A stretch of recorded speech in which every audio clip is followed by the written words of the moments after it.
Good evening, my name is Brianna Allagood, and I'm here to inform you about the 1962 escape from Alcatraz. This escape is considered one of the only successful escapes from the prison, although the federal penitentiary was open for 29 years. Last summer, I was lucky to visit San Francisco with my father, and we actually toured.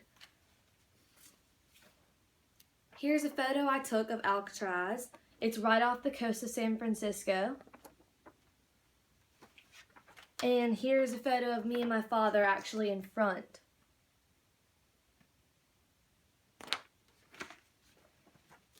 So I'm going to tell you a little bit about the escape. I'm going to tell you who and how. So who?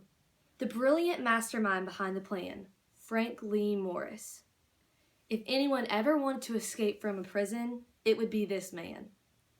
He started off at the prison in Atlanta. He was arrested for robbing banks, and the more times he tried to break out, they decided to send him to Alcatraz. The next people were Clarence and John Aglin. They were brothers, and they, growing up, robbed cars together. They tried to rob a bank, they got arrested, they tried to break out just like Frank, and they were moved to Alcatraz. So there's a buildup of prisoners here in Alcatraz who are known for trying to escape other prisons. So all of these prisoners together was kind of the build-up to the big, great escape, as we call it. So, how it started. The Angler brothers had adjoining cells, just like Frank, and his cellmate was Alan West. And they started one night to dig out the walls and widen holes. And they would cover up these holes, and they started to make a boat made out of raincoats, some stolen and some they were just building up, and they kept all this stuff stored in the little ceiling above their cells. So they were gathering all these materials, they were widening these holes, and they fashioned little paper mache faces that looked something kind of like this.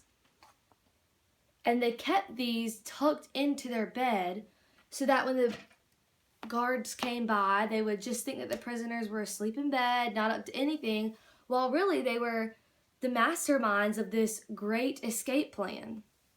So after the materials were collected and the papier-mâché was made, they decided one night that they would sneak out the holes.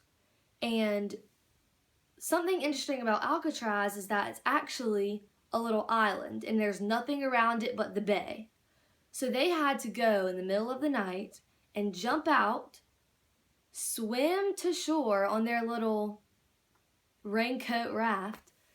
And the amazing thing about this was it's never been successfully done before. It had been attempted multiple times, but no one had ever been successful. I mean, you had to get through all the process of just getting out, and then from there you had to swim or find a way to make it to shore. And many people have been found to have drowned or run over by other boats, or really just frozen to death. It's freezing cold water, especially at night, trying to swim, getting lost, being able to see to make it to shore. There's just many things that go into the overall success of the event.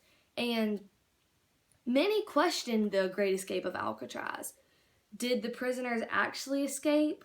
We're not really sure. I mean, they were never found or heard of again. They were kept on the FBI's most wanted list for many years. And Alcatraz, after the 29 years, was actually closed down. And today it is a museum.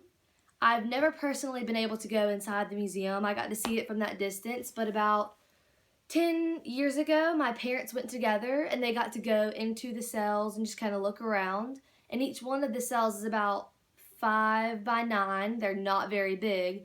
So it's really amazing that these really 3 men could craft this idea together to widen these walls and be able to get out without the guards even really noticing. Now, one thing I find really interesting about the whole event was Frank Morris's cellmate was eager to help Alan West, but he never left with them. So he had to stay and take on that punishment, and they knew he was helping them because he would have had to have known what was going on in his room. So he actually didn't escape with them and took the punishment, which I thought was really interesting. You'd think that if he was part of the plan and knew he would face the consequences, he would go with them, because everyone up until that point who tried to escape hadn't been so successful. And maybe that is the reason he stayed. He knew they were all going to die. But we still don't know the answer to that. So, in summary, the Great Escape from Alcatraz may not have been such a success as we thought it was, but many are true believers that the prisoners did make the first successful break and made it out. Ever since Alcatraz closed down, there have been hundreds of tourists visiting every day. They take them over on a ferry and show them around what the prisoner's life was like. It was known as the strictest federal penitentiary. The worst of the worst went there during this time. So it's a really cool place for people to go see what it must have been like to be the biggest criminal back in that time. And many of the FBI's most wanted were there. The people you really didn't want to be around. So I think it's really cool to be able to go today and just kind of explore. And I hope to do that someday, just like my parents did. Well, I hope you've learned a little bit about Alcatraz and the Great Escape, so called, and thanks.